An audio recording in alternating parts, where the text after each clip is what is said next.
Ja, v teh težkih časih je to taka lepa romantična gesta, ki me predvsem spomni na tiste boljše čase, ki so že za nami, ko smo se lahko strokovnjaki iz celega sveta na takšnih srečanjih družili in hkrati pa seveda veliko priznanje za to, da mogoče nekatere strokovne stvari, ki jih počnemo, segajo tudi izven teh krogov v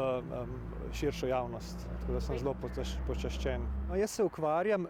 veliko predvsem z boleznijo motoričnega nevrona, ki je redka bolezen, zelo težka bolezen in zaradi tega, ker je redka, ne gre drugače, kot da sodelujemo z strokovnjaki, s kolegi iz celega sveta.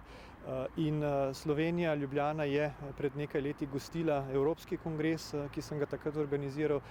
in se mi zdi, da je to nekaj, brez česar v obravnavi takšnih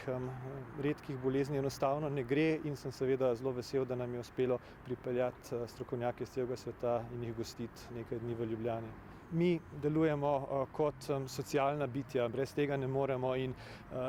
del vsakega strokovnega srečanja je tudi vsa ta okolica tega srečanja, se pravi kultura, družba, kulinarika, vse paše v komplet in samo ta komplet lahko da res tisto kvaliteto dogodku, ki potem v končni fazi pomeni tudi zelo pomemben strokovni dogodek. Stroka brez te okolice enostavno ne funkcionira tako, kot bi morala. Moram reči, da v vseh teh letih sem postopno tudi sam gradil nek odnos z recimo kongresno industrijo in lahko rečem, da v teh 20 letih, kar recimo se tudi sam s tem ukvarjam, se pozna velika sprememba. Se pravi, da je od začetka bilo zelo težko navezati stik z različnimi institucijami, od turističnega urada in podobno.